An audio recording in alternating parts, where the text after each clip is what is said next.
Hello everyone, welcome back to my channel. আমি রিম্পি, তোমরা দেখছো Rimpi dot B lifestyle channel. আশা করছি সবাই ভালো আছো, আমিও খুব ভালো আছি। তো এখন আছি আমি পাঠশালা স্টেশন, আর যাচ্ছি হলো বঙ্গাইগাঁও। তো কিসের জন্য যাচ্ছি সেটা তোমাদের অল্প পরে বলবো। আর এখন ট্রেনের হর্ন বাজছে, দিলে কিচ্ছুই শোনা যাচ্ছে না, তোমাদের অল্প পরে আবার কথা বলছি। এদিকে তাকাও।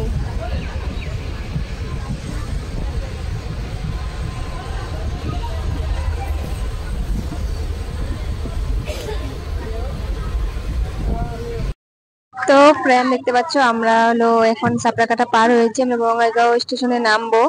তো তোমাদেরকে আর কি বলবো বলো, দেখতে পাচ্ছ কি সুন্দর পাহাড় গুলো দেখা যাচ্ছে, তো ভীষণই ভালো লাগছে।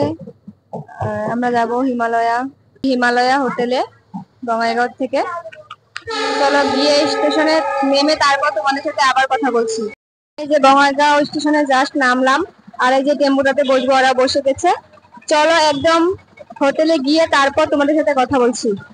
তো ফ্রেন্ড, হোটেলে এসে আগে চা খেয়ে নিলাম। আগে সবাই চা দিয়ে দিল, আর আমরা অল্প দেরি হয়ে গেছিল বলে আরো কিছু ছিল সেগুলো শেষ হয়ে গেছিল, এবং সেগুলো নিতে পারলাম না, মানে রেখে দিয়েছিল গুছিয়ে, তার জন্য তারা টাইমের খাওয়া দিচ্ছিল, তো তার জন্য। তারপর বনুর খিদে পেয়ে গেছিল বলে বনুকে নিয়ে নিচে যাচ্ছিলাম যে কিছু খাবে, আর এখান থেকে পুরি খেয়ে নিল, এখান থেকে আমিও একটা পুরি খেয়ে নিয়েছিলাম। তারপর আবার চলে গেলাম উপরে, কারণ সিঁড়ি। তো ফ্রেন্ড, এখন আমরা আছি রুমে। তো এটা রুম দিয়ে হয়েছে আমাদের, দেখতে পাচ্ছ যে এখানে কিছু রাখা যাবে। আর বাথরুমটা তোমাদেরকে দেখিয়ে দিই, দেখতে পাচ্ছ। আর এদিকে আসে শুয়ে, কেমন লাগতেছে? কেমন লাগতেছে? সেই মস্তি। আর একটা ঘুমিয়ে বসে মস্তি, জোরে বলো। বলবা না। ওই যে আমি, চলো এখন ফ্রেশ ট্রেশ হবো, হয়ে আমরা দুপুরে খাবার খেয়ে আবার রেডি হয়ে পড়লাম পার্টিতে যাওয়ার জন্য। এখন আমরা যাচ্ছি পার্টিতে, আর দেখতে পাচ্ছ পার্টির জন্য এটা আমার লুক। দুপুর থেকে এটাই পরে আসছি, কারণ এখন আর ড্রেস বেশি নিয়ে আসিনি বলে, আর এটা পরেই যাব। আর চলো যাওয়া যাক পার্টিতে। পার্টিতে আর কি ভিডিও এলাও নেই, মানে আগের থেকে বলে দিয়েছে, তো ভিডিও করতে পারবো না, আর তার জন্য কি বলবো, কিছু বলার নেই।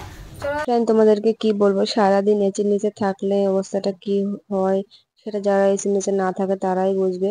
তো আমি এই যে ওষুধ খাচ্ছি, পুরো জ্বর চলে এসেছিল, আর আমি ভাবতে পারিনি যে এত ঠান্ডা লেগে যাবে। দেখতে পাচ্ছ ওষুধও খেতে পাচ্ছি না, আর কিভাবে যে খাচ্ছি। জ্বরের ওষুধটা পুরো লেগে যায় মুখে। ওষুধটা অল্প ছোট থাকে, কিন্তু জ্বরের ওষুধটা অনেকটা বড় ছিল, তার জন্য খেতে পারি না, গলাতে বেজে যায়। তো ফ্রেন্ড, তোমাদেরকে দেখালাম না যে আমি কিসের জন্য এসেছিলাম। তোমরা যদি জানতে চাও তাহলে আমাকে কমেন্ট করবে, আমি নেক্সট ভিডিওতে তোমাদের ডিটেলসে বলে দিব। তারপর চলে গেছিলাম রাত্রে খাবার খেতে, দেখতে পাচ্ছ এখানে রাত্রে মাছ ছিল।